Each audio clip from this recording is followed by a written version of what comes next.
Hi and welcome to Sara's Texture Crafts. Today is the 8th episode of my podcast called Dreaming in Fibre. It's also the first ever episode of a video podcast, so I hope you will bear with me. I'm not used to being visible when I talk to you, so this is a first for me, so I don't know how this is going to go, and I hope that you will continue to watch and hopefully I'll progressively get a bit better at this. But yes, it's a video podcast that I do on a month-to-month basis called Dreaming in Fibre. You can find me on iTunes. I would like to thank actually a couple of people who have given me feedback ratings on iTunes. I'm so thrilled to have feedback. It's really important to know how I'm doing and what you kind of think of the show, and it's been amazingly supportive, so thank you ever so much to those of you who've left me feedback on iTunes. And if you want to leave me feedback on iTunes, you can find me under Dreaming in Fibre, which is the name of the podcast, or you can type in Sara's Texture Crafts. I think I also come up if you search for spinning or yarn or knitting. So yeah, I mean, come and find me. You can download and subscribe via iTunes, and do leave me a rating if you'd like to. I'd be really grateful. So it's been a while, I think, since I podcast. I think my last podcast, which was episode number 7, I think, was the first podcast of the year. And I ran through a number of different things that were going on with me personally, and how I was changing my approach to work with the business and sort of health issues and things like that. So it was kind of a less creative podcast and a bit more of a sort of, hi, yeah, sorry I haven't spoken to you for a while and this is what I'm doing. So I kind of wanted to keep this one a bit more of an upbeat podcast today. And show you some of the things that I've been working on and some of the things that are new in the shop. So let's get started with some projects, shall we? I have suffered with a case of Startitis this last few weeks. I think that starting to feel better after my operation in December, and coming to terms with having had a miscarriage and all of the health issues that have kind of gone on from there. I have now started to feel much better in myself, much more healthy. I think the change to my diet and sort of other attitudes towards exercise and things like that have really helped. And yeah, I've been suffering with a case of Startitis. I have several projects on the go. So much so that I've got a little book that I keep all my list of my projects in. So I guess we should start there. If you follow the newsletter, you probably have a list of the projects that I've talked about starting and being in progress. But if you're a podcast viewer or you're new to Sara's Texture Crafts, then here's what I'm up to. First of all, I've been asked by my sister-in-law to make her a Christmas fairy, which really came from having made my sister a Christmas fairy last year. And so my sister-in-law, I think she saw the pictures on Facebook, or maybe via my blog, and she might even be watching today, so hi Nick. Yeah, so she saw the pictures, loved what I did, and asked me if I could make her one. Now, I'm never one to repeat what I've done the first time exactly. I like things to be kind of different, and also when I do any projects, needlework projects, spinning, that kind of thing, I often don't start with a recipe or a formula or a pattern. I tend to make things up as I go along, and that sometimes works and it sometimes doesn't. Yeah, I mean this is coming on quite well, so I'll show you how I've got on.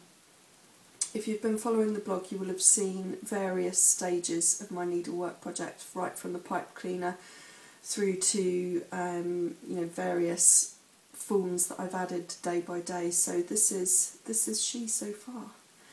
She is still to be finished. Obviously her arms and her hands need a bit more development, as do her feet.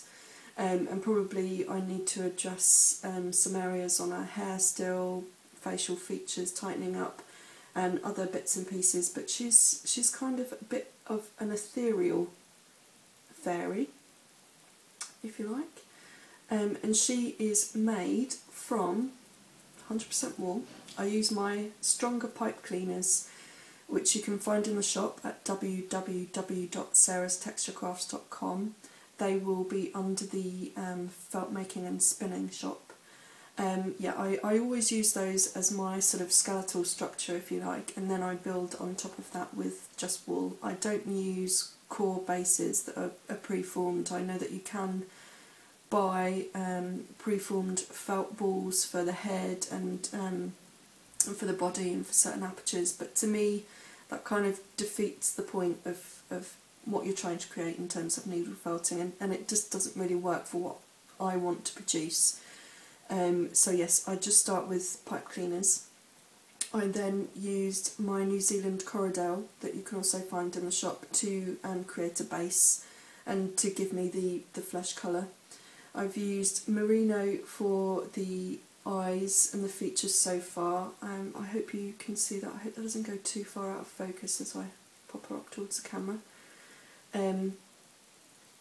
Yeah, so merino for around the face, and then I've used some of the Blueface Leicester fleece that I've got in the shop. I washed some of it and dyed some of it to create the hair. For the little pebbles on the bottom I've used Shetland, and that's just because I wanted the natural colours to come through on that. I also hand dyed some pre-felt for the wings, and these were in the same colours as I did some pre-felt last year, which sold quite well at the shows, so I'm actually hoping as soon as the weather starts to warm up to get a lot more of that kind of product in the shop. So if you need pre-felt, then keep an eye out on the shop updates that I do twice a month. I hope to bring you news as and when I start dyeing fibres and pre-felts and yarns and things, so do watch out for that. But yeah, there you go, that's her so far. She's still a work in progress, as I say, but yeah, I don't think she's coming on too badly. So that's my first project. I shall pop her down to the side because I've got quite a lot to show you today. Okay. The second thing I'm working on is a cushion cover. Now I've been working on this for a while and it's just standard knit samples.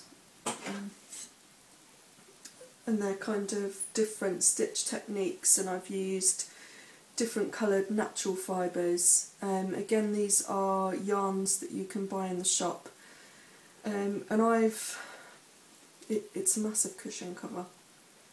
It's actually to cover a memory foam pillow.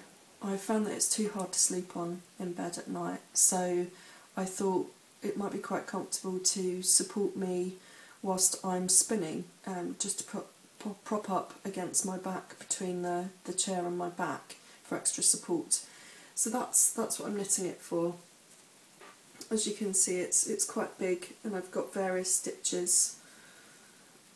I just wanted to keep it simple, make it a really easy, mindless knit, something that I could do in front of the TV that I didn't have to think about or even look at really. It was just a case of get it done. And it's going to be practical, so I didn't want it to be, an extensive colour work piece or really complicated stitch piece, because there just really wasn't much point to that, because it's going to be functional and it'll probably go with me to shows and come away with me on holiday if I'm taking my spinning wheel on holiday. And so it needed to be functional and easy to wash. So that's that. I need to, I've just got to grab some grosgrain from the store and some pop stud buttons.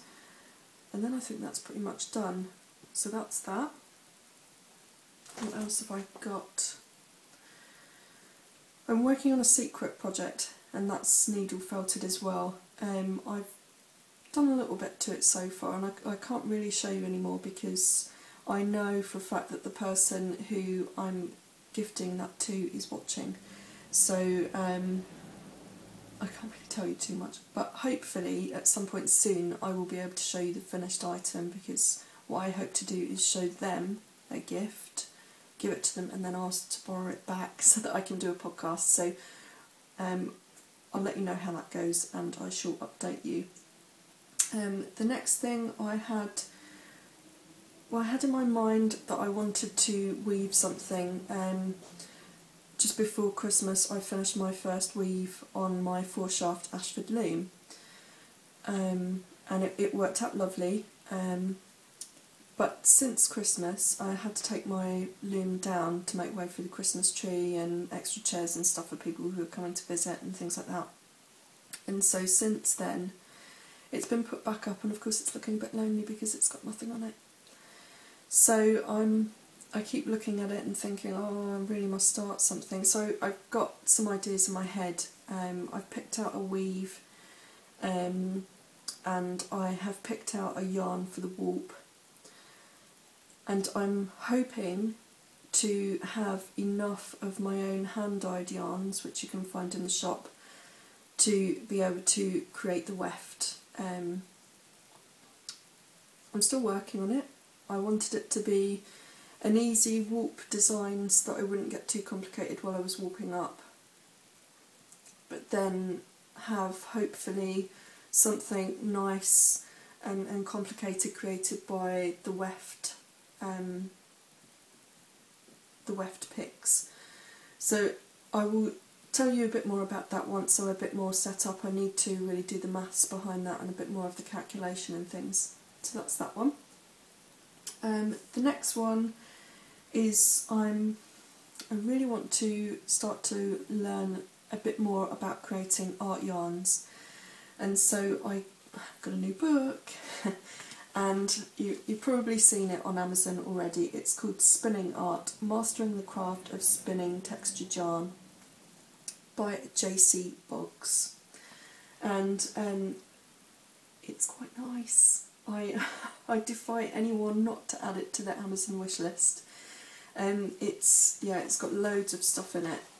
I won't show you too much because I do really recommend buying the book. And I know for a fact that a couple of other podcasts have already reviewed this, audio podcast that I follow, so I really do agree with their recommendations. This is a fab book. And if I just show you a couple of the things that I like, that I would like to do. I would like to learn how to make these wonderful coils. I keep seeing them at shows, and I know they're going to take me a while to master, but I really would quite like to create a yarn with that in. And the great thing about art yarns is you can spin up just some yarn, like I don't know, 50 grams or whatever, and wear it just as a necklace. Wear the skein as a necklace, you know, who needs to knit it, because it's just a work of art all on its own. And there are lots of other things in here.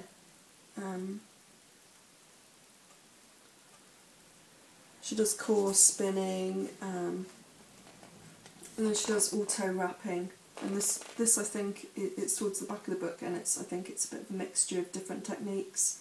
And I'm not necessarily in love with those colours personally, but I like the idea of texture. So I think if I choose my own colours and think about my own thread work, then it could be really something that's quite uniquely me.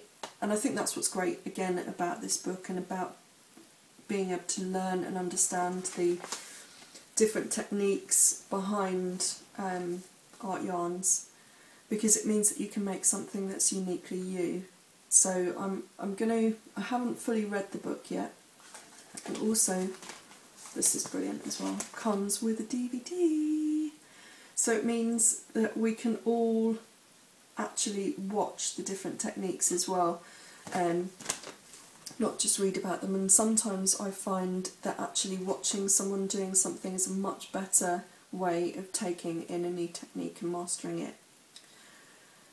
So that is a must read, I think, and what I'll do is I will do my own review of the book and I'll let you know when that's published.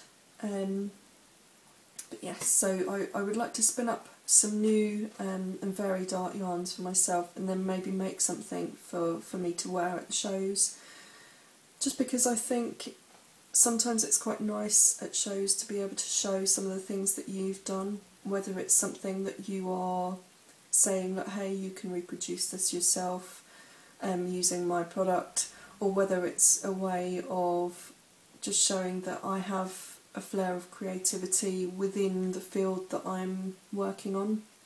Because sometimes I think people come to me and they expect just to see, you know, lots of commercial and hand-dyed fibre yarns, fleeces, and they don't really always see me necessarily as an artist aside from the indie dyeing and, you know, fibre creation and that kind of thing. So it'd be quite a nice way to show my talents off, if you like. I feel a bit big-headed. But yeah, I think, you know, it's a point of conversation as well, because hopefully it will encourage more people to think about spinning in less traditional senses, maybe. So anyway, that's something else I'm working on. I want to read the book, watch the DVD and have a practice before I get too far with that. I've also got some yarn I need to hand dye for my mum for her birthday. That's fine because that's in May, so I've got plenty of time for that yet, and I'm waiting for the weather to warm up before I can really start to create more hand dyed. So that's something to look forward to, because I always love to hand dye yarn and fibre and things, so that would be quite a nice first project to get going on before I start on production. And the other thing I've been working on is I've been learning to crochet. I know it's a bit lopsided, but that's my first test piece ever of crochet. My mum is a crocheter and a knitter, and it's something really, to be honest, in the past I've never really thought very much about taking up. My knitting is very basic also. I prefer to play with colour and texture as opposed to fancy stitches and lacework and that kind of thing, and I'm probably missing a trick maybe, but my interests kind of lie elsewhere. And I think also the fact that usually when I'm picking up a new project it's normally about 9, half 9 in the evening, so the brain's a bit frazzled, so lacy patterns and things like that really just don't interest me, because I just know that I'm going to make a ton of mistakes and it's going to end up in the timeout corner. So I've always tried to avoid those, which is why I've always tried to avoid crochet in the past. But actually I quite like it. So that's my first test piece, and of course I think my mum thinks when I see her this coming weekend that that's probably all I will have done, because we discussed me just doing a couple of rows a day, and then we'll progress on to some other stitches. Yeah, Startitis caught up with me and I've I've started work on a needle case. I've got so many knitting needles and soon to be crochet needles that I have a ton of things that I'm always losing. I'm never remembering what needle sizes I've got, and I'm endlessly forgetting to update my Ravelry page, which you can find me as Sarah's Texture Crafts on. So I never really know what needles I've got, and so the idea behind this is to keep all my needles in one place so that I can actually find the needle before I go out and buy another pair for a new project. So yes, needle case. Now, top half kind of looks okay. Managed to crochet seam the sides and I'm quite happy with that. I don't know whether it's right, but I've done it. It's working, so that's fine. I mean, obviously I've got to line it as well, but the top half looks fine, and then you see the bottom half, which is actually the first part of my crochet, and you can see at the very top all nice and even, but then this happens. I think I've obviously been missing stitches at the end of rows. I think that's at the moment the most difficult thing for me to see, is actually understand what the stitches look like, and because they are quite different looking to knitting. So I think I really need to practice that. I mean, I've sort of mastered it by the end of the project because I'm all nice and straight there, but yeah, I've got a massive hole there. So I'm hoping, and I don't even know whether this is possible, but I'm hoping when I see Mum this weekend that actually I might be able to learn some kind of wonderful infill technique that maybe I could do on the round. So I don't know, maybe like a little circular infill piece, something that will fill it in. I mean, I don't need this to look like the most wonderful piece of crochet ever. It's my first real project, and it's only going to hold my needles in it, so I'm not really too bothered what it looks like. So I am using it as a test piece. I mean, I know I should probably have realised my mistake sooner on and done it all and started again, but to be honest, as I say, quite enjoyed doing it. I really like the action, the crochet stitch action, so I just carried on, and that's fine, that would do fine. So I'm hoping by the next time I speak to you I'll have an update on whether I've worked a way of finishing that and creating something to fill that hole. Okay, what else have I got? Basket weaving. It's a new addiction. I didn't think it would be, but yeah, kind of is. So here is my first basket. Ta-da! I'm so... Oh, sorry, that's my book fell on the floor. I'm so thrilled with this. I went to a one-day course which cost me £35. It was 9 till 5 p.m. and yeah, £35 from 9 to 5 p.m. I have to say that several times because I cannot believe how cheap the course was, really. All of the materials included, tea and cake included. All I had to do was turn up, bring my packed lunch and my enthusiasm. And Darren came with me as well, because he was quite interested to learn how to do this. And yeah, super thrilled with that, super thrilled. I have to say our tutor, her name is Jane Welsh, and I know her from having done the Crediton Farmers Market. She lives in Witheridge in Devon, which is just up the road from me. And I have her website address somewhere. I think it's www.twomoresbnb.co.uk. Might be wrong, so do look out for the show notes, and I'm also hoping to be able to have a little bit of text floating along the bottom here at some stage, if I can work out how to do that on the editing programme. But I will put her website up for you so you've got the proper link. She has got some more day courses coming up, and she's also got some 2-day courses coming up. If you do the 2-day course, I think you can go as a beginner, but I think what she would probably suggest is that you do the 1-day course first.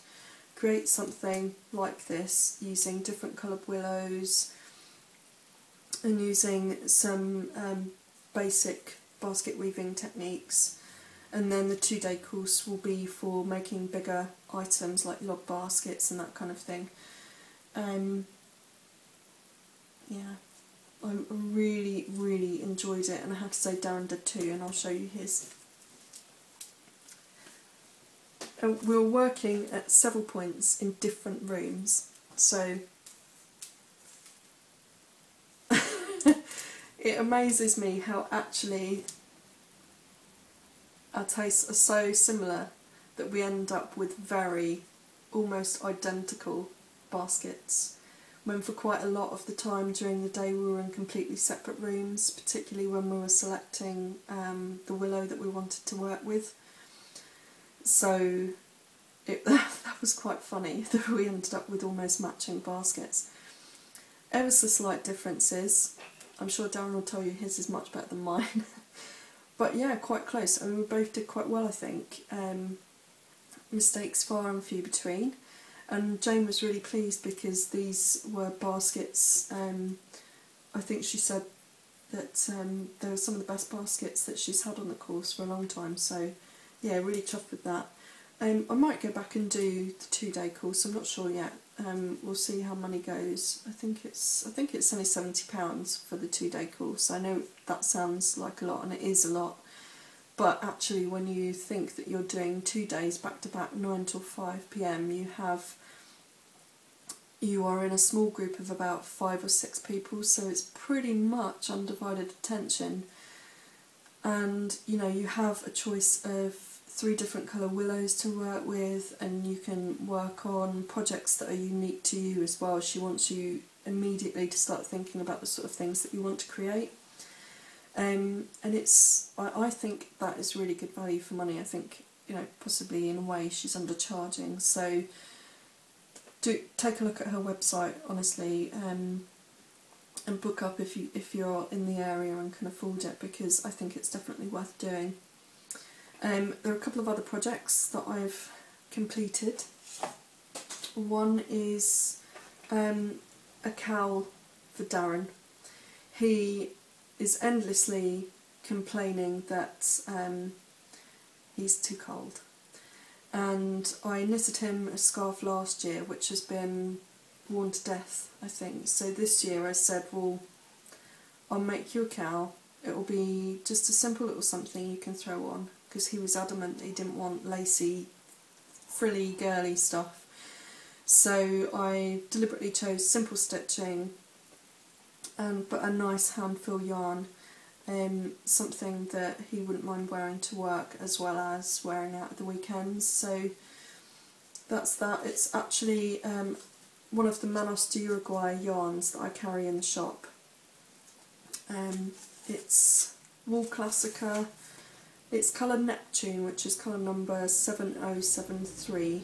And for your 100 grams you get about 126 metres. And I think that took me, I wouldn't say it took me the whole ball, certainly not. Maybe about 3/4 of the ball.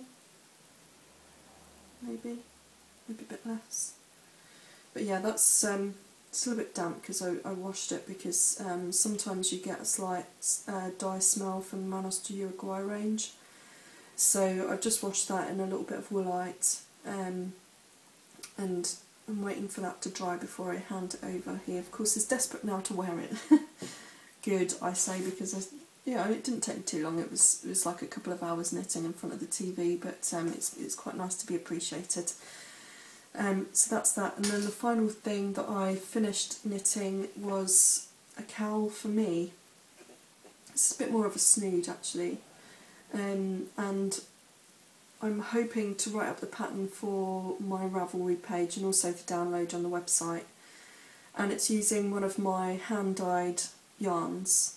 So I will tell you a bit more about this probably on another day when I've got the pattern up and some hand-dyed yarn in this weight up on the website, because it's a new base for me and a new weight of yarn. So I just wanted to dye it up to see how it would take in terms of colour, and how it would knit up in terms of stitch definition and that kind of thing. And I have to say I absolutely love it. It's so soft. Took the colour beautifully. I was expecting, I've done this colourway actually on Falkland Fibre that I had in the shop, and it was quite rich, but it was a much more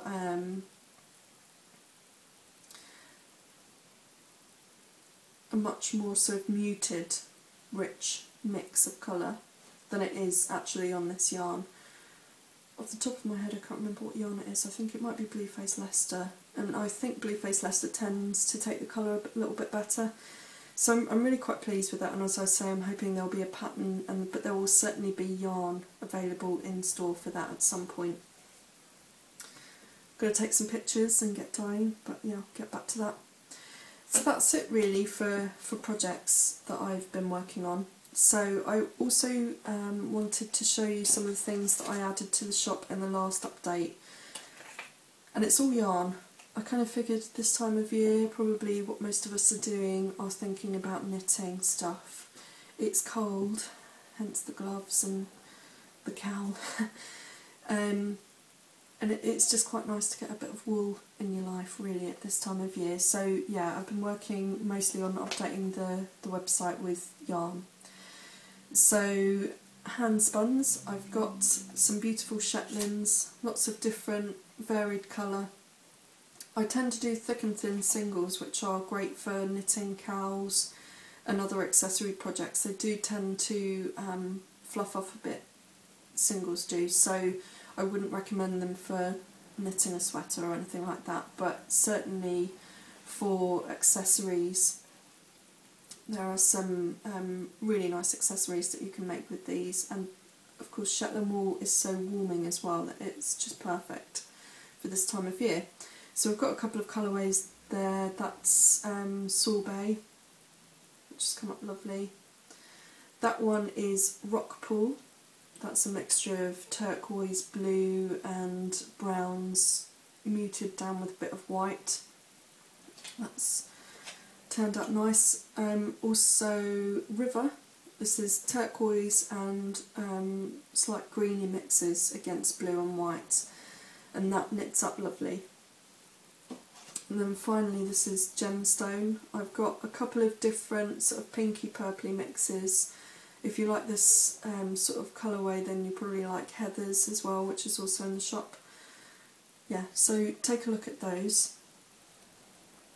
Then we come on to hand dyed. Now these were left over from my shows before Christmas and I just didn't get a chance to put them in the shop. This is tourmaline. It's a kettle dye yarn on merino and silk 70/30 base. For 100 grams you get 338 metres, and that works out to £10 for 100 grams, and that's because of the silk content. It has quite a nice shine to it. You probably won't see it on camera, but actually you can see the silk running up and down the yarn, so that's really nice, and it takes the dye really, really well. This colour, as I say, is tourmaline, so it's a mixture of all the different colours that you would find in a really lovely sort of rainbow or watermelon tourmaline gemstone. Because it's kettle dyed, when I do a batch you will find that the skeins will all come up slightly different. So if you're thinking of doing a project that takes more than one skein, then bear in mind there will be differences. For example, those two, that one, these are all from the same batch, and this one, and also this one. So you can see they are quite different. I've got 9 skeins in total.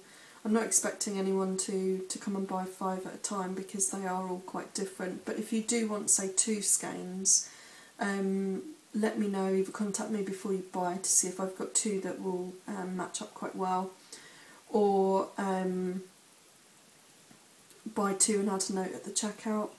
And what I'll do is I will be looking out for anyone who's bought more than one of these skeins at any one time, and I will purposefully match as best as possible. But do bear in mind, even if I get 2 that are sort of fairly close in colour, like for example those 2, there will be subtle differences across the length. They might not marl in the same way, so when you knit it up it might be best advised to knit one row from one skein, another row from another skein, and work your way up like that, and that way you'll get much more uniform look across the length of the project that you're working on.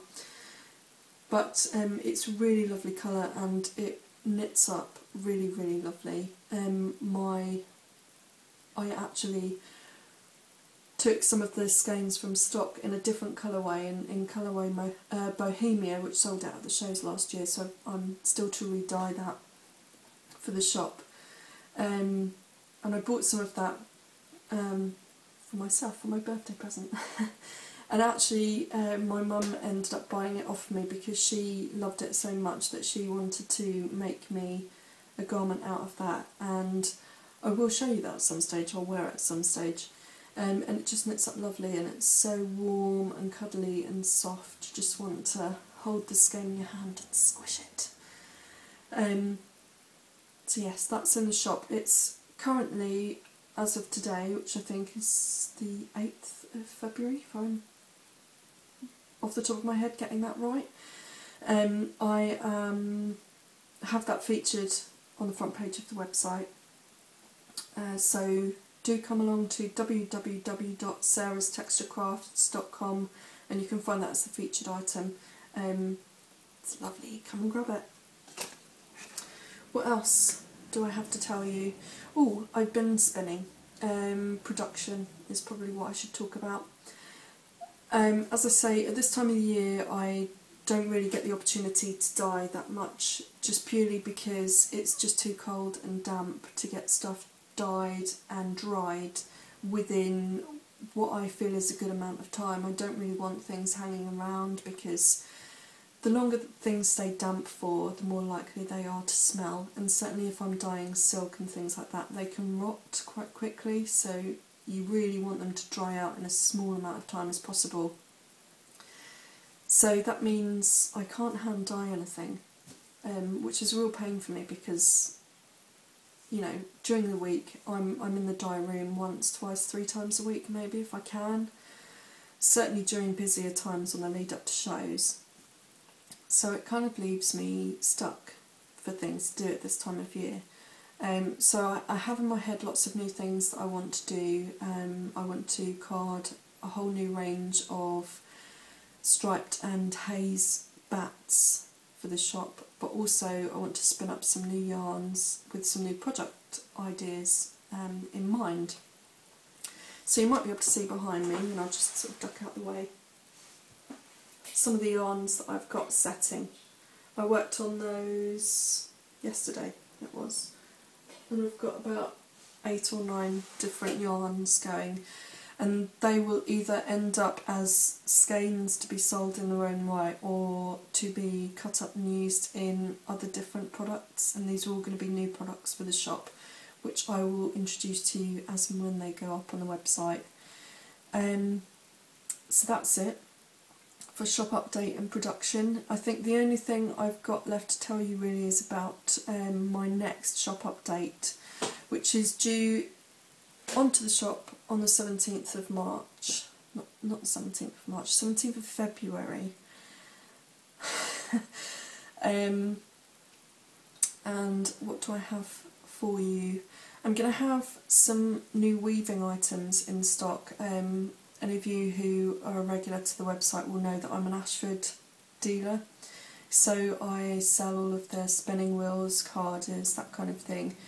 So it kind of makes sense now that I'm also getting into weaving myself to extend my range to cover the weaving products as well. So there are going to be some looms up there first and foremost, and a couple of bits and pieces in terms of accessories for those looms.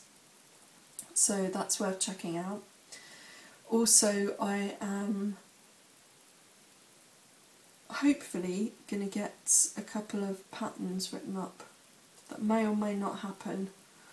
So that's a tentative. If that doesn't happen this time, that will be in the upload after that, which will be probably another couple of weeks' time, about the 2nd of March, I think. But what I do have, and what will be coming in the 17th of February update, is my fleece club. That's a new thing I've come up with this year. over the last couple of years I've been finding more and more farmers that I want to deal directly with so that I can bring you their fleeces. And I'm looking for a different variety of fleeces, from rare breeds to some other quite interesting crosses. And those have all done quite well for me as standalone products. But what I'd like to do this year is maybe help introduce different breeds of fleece to you. So I'm going to be creating a fleece club that will be, it will be launched, sign up will be launched, as I say, on the 17th of February, but the first shipping date I think will probably be in July, because at that point in time I will have the next shear of the majority, if not all, of the breeds that I deal with. So Gotland, Shetland, Romney, Ryland, Teeswater and Kerry Hill crosses, Wensleydale, probably missing out some important things, Swarbles, and so on. Yeah, quite a few. So what I thought might be quite nice to do is actually offer a subscription for a 3-month delivery period starting from July, where in July you will receive 50 grams of 3 different fleeces. August you'll receive 3 lots of 50 grams of another lot of fleeces, and then the same in September. So you'll have 3 consecutive months where you'll get 150 grams split into 3 different fleeces. So 9 fleeces you will get to enjoy in total across the subscription period. And what I'll try to do is not only vary the breed but vary colour as well. So you know, for example, Romney Marsh, such a wide variety of colour. I may say have 3 or 4 fleeces in the shop, and you'll get probably one of those, but I'll try and pick something that's a slightly different colour to, say, Ryland, if I'm enclosing Ryland in the same package. And again, if I'm giving you a dark Wensleydale, I might give you a light Gotland, so that you get variations in colour across the packages, as well as these new fleeces to experiment with.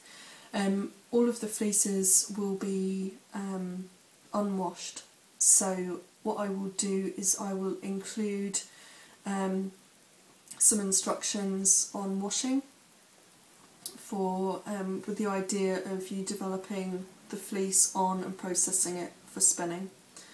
I will I don't think I'll probably change the washing instructions too much for felt makers, but the idea is that you will be able to either spin or felt with the fleeces that you buy in the subscription period. So I'm really excited about that, and I hope you are too. So that will be in my next update on the 17th of February. I probably won't get another podcast in before that time, so it's worth remembering and noting that down, and popping by the shop as well. I also still have the newsletter going out once a month, and that will update you on all of the new things that are in the shop as and when they come out. As I say, I do that once a month. What else do I need to tell you? Loyalty points. If you shop with me and you open up an account and become a club member, there's absolutely no need for you to buy a certain amount each month. You can shop with me once, twice, you know, every other year, however you want to. But if you do sign up, then you will get reward points, and all the details are on the website of how that process works. But yeah, come shop and collect those points, because at the end of the day those points will turn into money that you can take off of future orders, that you can either take off as and when you shop, or you can save up towards Christmas. So it does work out quite well in that respect, and is my way as a sole trader of being able to offer something back to you. So drop by the website www.sarastexturecrafts.com, and And that's basically it, I think, for this podcast show. So I hope that you have enjoyed today. I hope that this new format works for you. Give me a shout if you have any comments, questions, queries. You can find me on the website. I'm also on Twitter as Sarah's Texture CR. I'm on Ravelry as Sarah's Texture Craft. I'm on Facebook as well. Facebook page Sarah's Texture Crafts. And you can find me on various other forums as well. But yeah, get in touch, say hi, let me know what you're doing. If you've got any questions, I'd be